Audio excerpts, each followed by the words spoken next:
Glutathione, the brain aid, the liver aid, all combating the horrible effects of that horrible thing we know of called oxygen, right? Okay, so what's crazy here is oxygen is not always an amazing thing within the body. Obviously it's necessary, but there are some byproducts when it comes down to oxygen metabolism, when it comes down to that aerobic metabolism.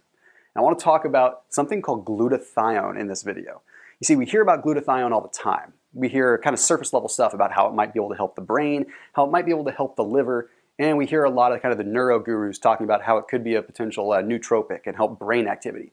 So here's the thing, glutathione is actually a peptide. It's a peptide of 3 different amino acids. So it's glutamic acid, it's cysteine, and it's glycine.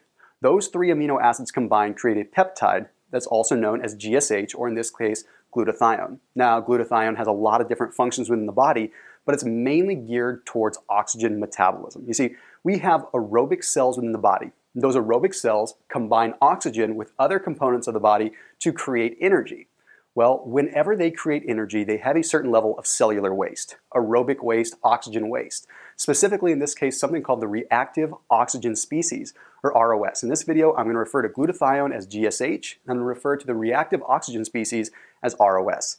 Now that ROS sounds like a horrible thing because it's a byproduct or it's cell waste. However, it's also important because if we don't have that level of ROS, our body never knows how to regulate cell metabolism. It never knows how to regulate energy when it comes to aerobic metabolism. So although it's not necessarily a bad thing, when it is in excess, it can become bad. And that's where glutathione comes in. So this GSH plays a big role in actually mitigating the excess oxygen or the reactive oxygen species that occurs when we have aerobic metabolism. So it's basically a hardcore antioxidant, a hardcore free radical eliminator that specifically works with aerobic cells so that we can get the most out of our oxygen and ultimately get the most out of our days in the office, in the workplace, and also in the gym and at home. So let's talk about the benefits of glutathione or GSH. Let's talk about specifically what people seek glutathione out for. Okay, let's talk about one. It's protecting you from a lot of toxins, environmental and internal. So basically, internal toxins being the cell waste, external toxins being alcohol, being things outside, BPAs, all these different toxins that we're exposed to. Well, glutathione can help mitigate those, obviously reducing the oxidative stress. Now, additionally, glutathione also helps with the metabolism, taking some of the stress off the liver so that the liver can produce the enzymes and the hormones that it needs to help metabolize food, metabolize fat, metabolize sugar, and ultimately make you feel your best. And then, of course, glutathione is going to help out your immune system because when the body's not under that kind of stress, when the liver's able to do its job, when the brain's able to do its job and send signals appropriately, well, then your immune system works better. Your inflammatory responses go down. Your immunoglobulins A, your immunoglobulin B, all those IgA, IgB, IgM immunoglobulins go down and it allows your body to heal, plain and simple. But for the sake of this video, I want to specifically talk about how glutathione works for the brain and works for the liver, because those are the most exciting components, and I think you're going to get the most benefit out of that. Okay, so the brain. The brain makes up 2% of our overall body weight, yet it utilizes 20% of our overall oxygen in the entire body.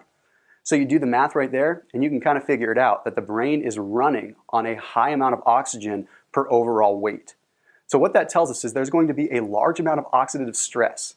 There's going to be, per capita, a lot more ROS as a result of oxidative metabolism than there would be anywhere else in the body. What that means is glutathione is going to be more important in the brain than in any other portion of the body. In order for that cell recovery to occur, in order for that cell damage to stop, for our brain cells to stop dying, and for us to be able to actually grow neurologically and in the brain, we need those levels of glutathione. Now let's talk about the liver, and specifically how the liver works when it's metabolizing alcohol and how glutathione actually plays a pretty big part in that. You see, when you take a sip of alcohol, when you're out with your friends and you're just chilling, you take that sip of alcohol, as soon as it hits your mouth, as soon as it hits your saliva, it is converted into something called acetaldehyde. Now, I've done videos on acetaldehyde before and I go in more depth. You see, but not all of that alcohol is converted into acetaldehyde, only most of it. So the remainder travels down into your liver, where the liver converts the rest into acetaldehyde.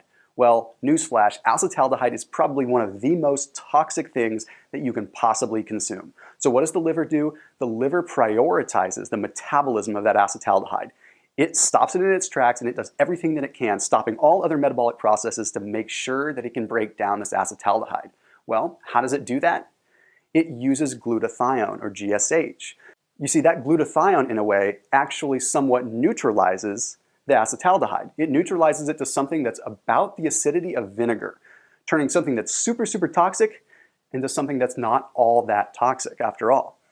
So that shows the importance of glutathione stores within the liver. So now if you're exhausted, or if you're training hard, or if you're super overall just fatigued and stressed out, well then your glutathione levels are going to be depleted. Your overall aminos that make up those glutathione stores are going to be depleted, which means your liver isn't going to be able to process that acetaldehyde, which means all the other metabolic processes go on the back burner. Creating enzymes, digesting food, creating bile, all the things that are necessary for survival start going on the back burner while the liver is just churning and churning and working really, really hard to produce this glutathione.